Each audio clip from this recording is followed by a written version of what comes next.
There are many ways to run a photography business poorly. There's also great ways to run a successful sports and schools photography business. Today, we're going to help you assemble a plan that avoids the common pitfalls and leverages the elements for success to help you succeed in business. We're going to help you think this through. What's important to your client and what's important to you, so you can have the confidence to set clear focus and use industry best practices to help you go to the next level in your business.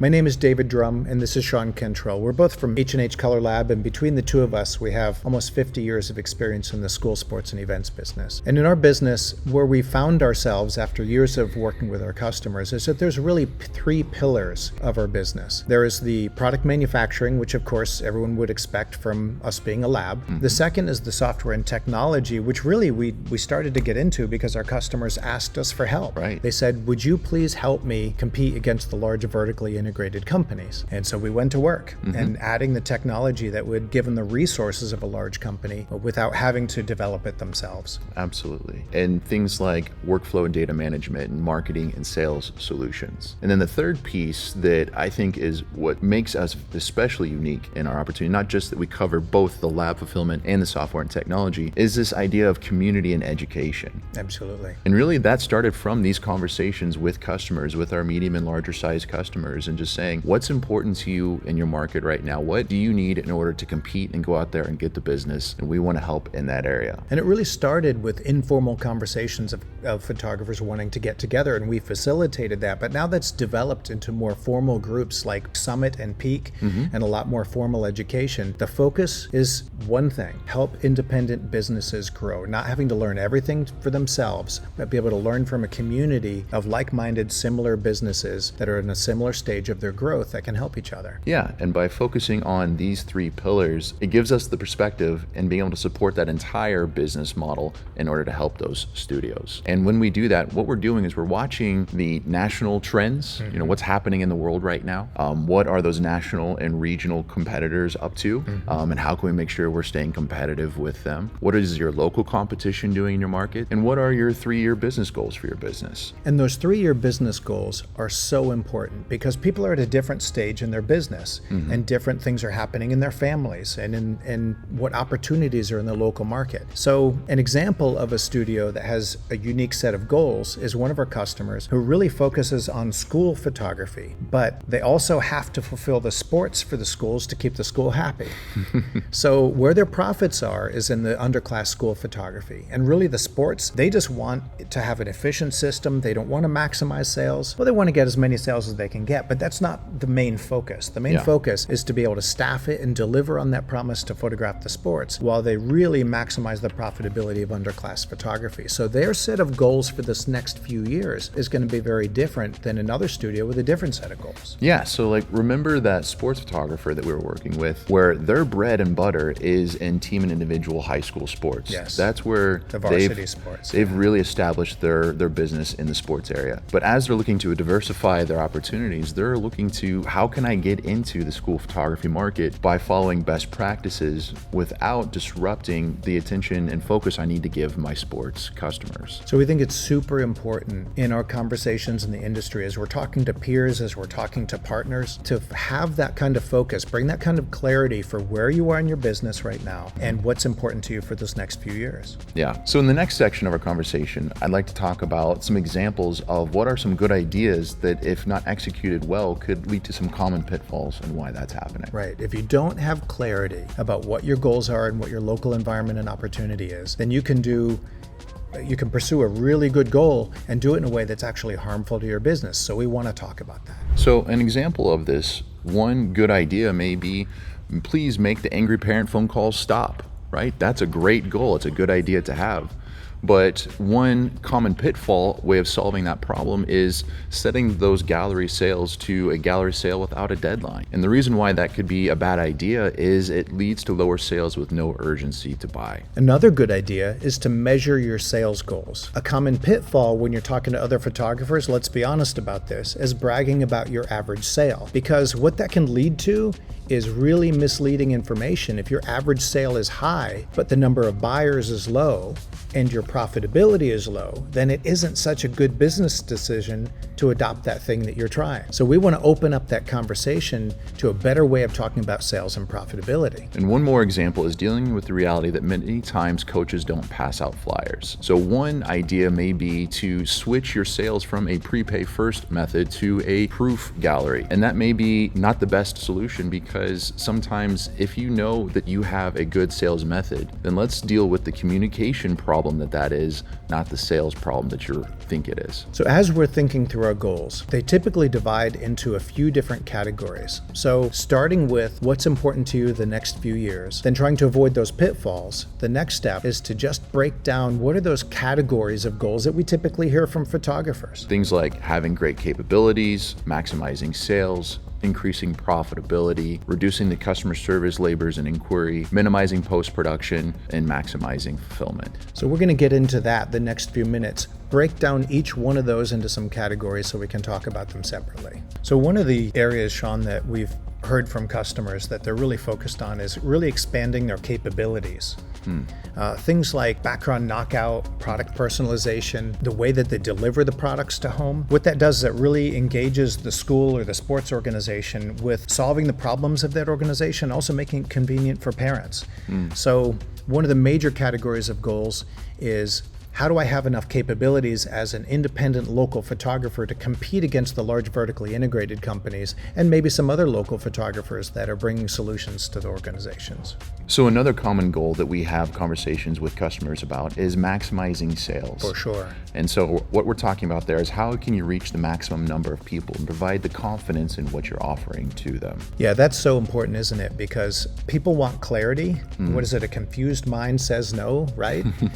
So providing the clarity in what to expect next is a part of customer service, but it's also a part of engaging your customer for sales. Absolutely. And a very natural part of maximizing sales is making sure that you're offering products that customers want in beautiful galleries that really promote your brand and show you off as the photographer that they really need in their markets. Absolutely. Yeah, and the last point under maximizing sales is really about a deadline or an incentive to make a decision, right?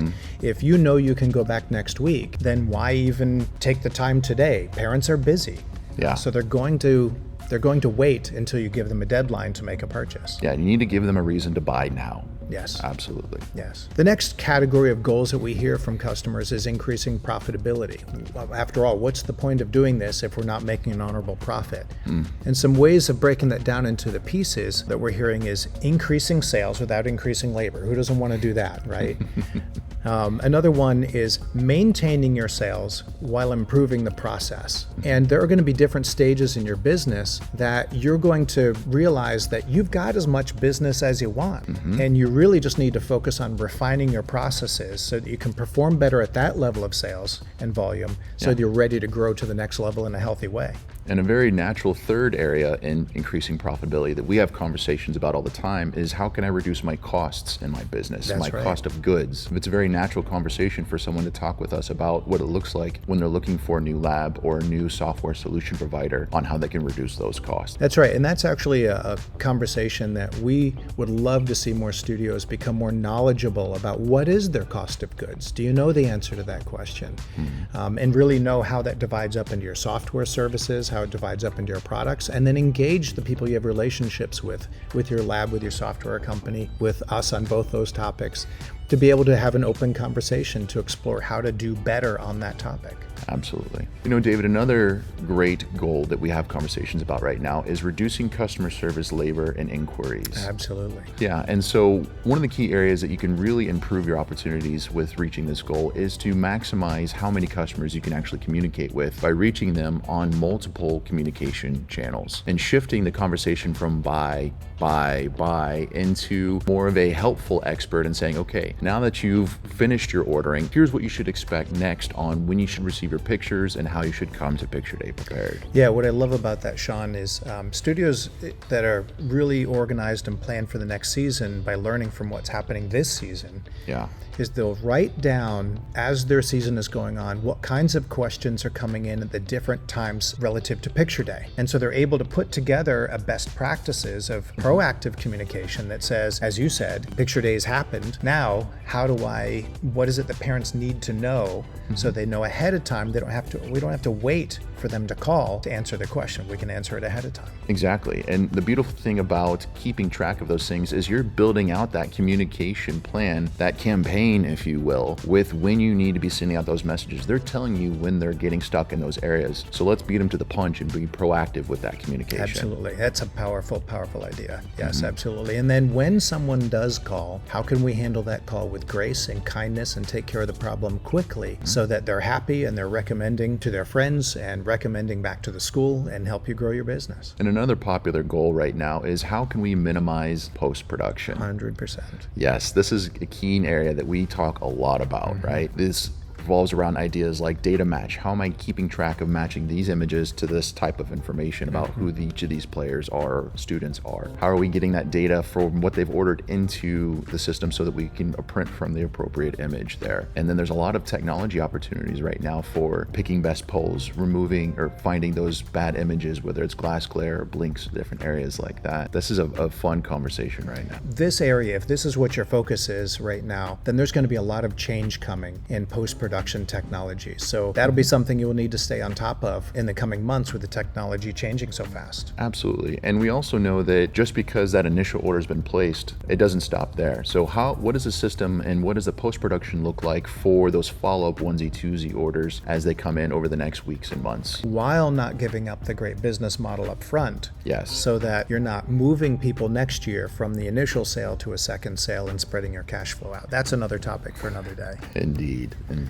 Yeah, the next category is really about maximizing fulfillment. It's about keeping your promises. It's about delivering packages that are correct to mom and dad and to grandma. And it's about consistency in your delivery. And this is so powerful because this is where your word is put to the test. And so choosing partners and systems and employees that can all deliver on your promises is super important to help you protect your reputation and grow. Yeah. And I think it's worth stating that as you're putting your trust in those different vendors, it's based off of two things, off of what does their integrity say and what are their capabilities at providing. Absolutely. And testing it ahead of time. Absolutely. So as you're listening to these different types of goals, it's interesting to take a step back and think about what goals are most important to me in my business in these next 3 years. What was really interesting is we were at a conference recently where we had the opportunity to ask this room to a few hundred folks on what are their goals in their business. We did, yeah. And it was a lot of fun to do an interactive exercise with them where we actually gave them the ability to respond during the presentation so we could adjust the presentation to where their goals were.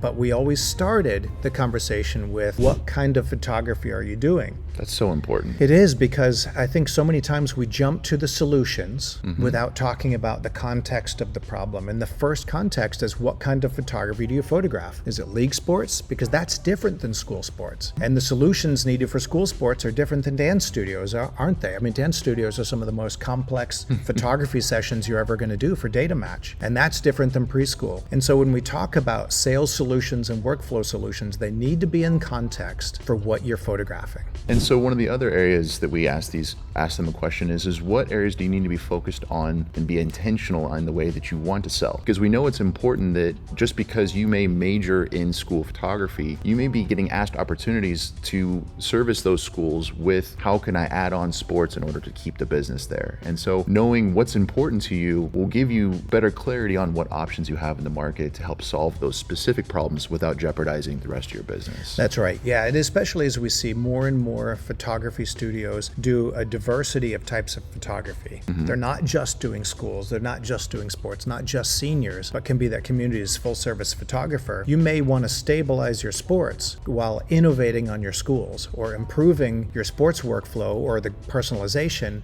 while keeping your schools just delivering on your promises. And I actually loved this question. This question was, what is your most important business goal for this upcoming year?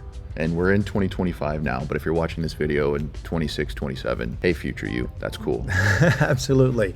Yeah, is it to book more business? Yeah. Or is it to improve your client communication? Or is it, running a great picture day because last year maybe wasn't the picture day that you wanted it to be, or you heard feedback from one of the organizers that they needed to compress the time that you took all the kids' pictures? Or is it important to you that you can maximize your sales for each person that you photographed? Absolutely. Or reducing that post-production labor. To bring this back full story here, your goals lead to your focus, right? So I think the first thing that is important is to talk about getting clear about what your goals are and why they matter to you.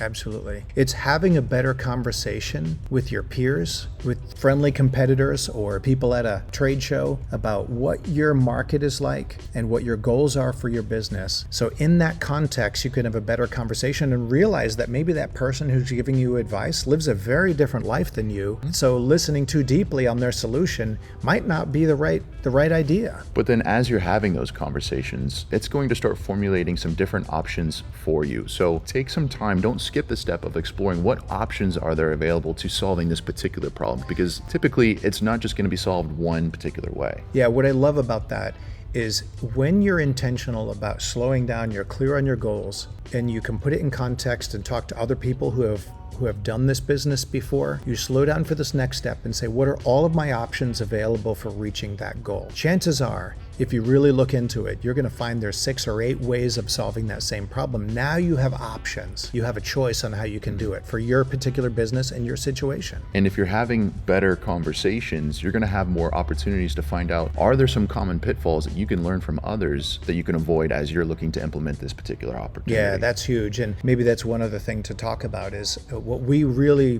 would want for the photographic industry is for us to be able to talk about what doesn't work as much as talking about what does work. So as part of that better conversations, asking the question of what didn't work for you when you tried last season? What was something recent that you tried that didn't work? Yeah, I know that's something that we've talked in some of our different large summit conversations, our large customer roundtables is, hey, give me an idea that didn't work. And it's not because I want to learn from your mistakes. It's I want to understand what did you try and why it didn't work. Because just because it didn't work in your area doesn't mean I won't be able to be successful in my area. But now I can understand from real world experience what works and what doesn't in different markets. That's right. So the next step is to implement an experiment. We've seen so many people along the way take one part of their business and do an experiment that they can see, does this new idea work? What's so beautiful about that is that you're not putting your whole business at risk for some new solution. You can actually see, are the claims of a new vendor true? Or are they actually put the process together well enough so that it performs under pressure? Right. And this provides stability for your business and protects your business while you're trying to experiment on something new. Yeah, we think it's important to be innovative in the market. And the way you do that is you run a lot of small experiments and find opportunities to see what works and what doesn't. But as you're doing that, please be sure that you're looking for ways that you can measure that success and you can understand with data-backed decisions on what's the best opportunities going forward. That's right. So our hope in this is that when you have some of this information about professionals in the industry, about networking, asking better questions, being clear on your goals, that we can shift from a general conversation of what was your average sale and then chasing that to really good quality conversations that we can really anchor our businesses in and make good, steady, solid decisions. Yeah. I love that. I think that is so important for our industry right now. And if you're watching this video and you're wanting to figure out what are your goals in your business in this next 3 years, we'd love to help with that. So at the bottom of this video is going to be a link to take a short quiz where you can answer a few quick questions. We'll send you those results along with how that compares to the other folks that we're polling in the same area. And then give yourself the opportunity to take some time to look through those results and understand and say, is this true? Is this really what I want in my business? Or is there something else here that I'm missing? And I think if we can step through those questions, it'll help us shift from just keeping up with the daily intense, just get done what has to be done today, to thinking ahead a little bit, getting ahead of the next season, because we do have the blessing of having a seasonal business, most of us. And so there's some downtime and natural reset time that if we can use that well, then we can have a more healthy business that next season. And I find that personally helpful because when you take that opportunity to look at that big picture why, what are our goals? When you're in the mire of that day-to-day just trying to survive and you just need a minute to take a step back and go, are we actually moving in the right direction? You can see those goals, you can see those measurable results that you've hit so far and say, yes, this actually is working. And it is hard right now, but we're moving in the direction I want this business to go. It gives you hope, doesn't Exactly. it? Yep. Exactly. So that's our hope for you. Our hope for you is that by walking through this process, that you'll be able to run a better business and we'll be able to partner with you in that. Yeah. And so when you're looking at those results, if you have questions, we'd love to talk with you about that and help unpack those goals and decisions you've made for your business. We hope you found this time helpful. Click the link below if you'd like to take the quiz and talk to us, engage with us, let us help you grow your business. Thank you. Have a great day.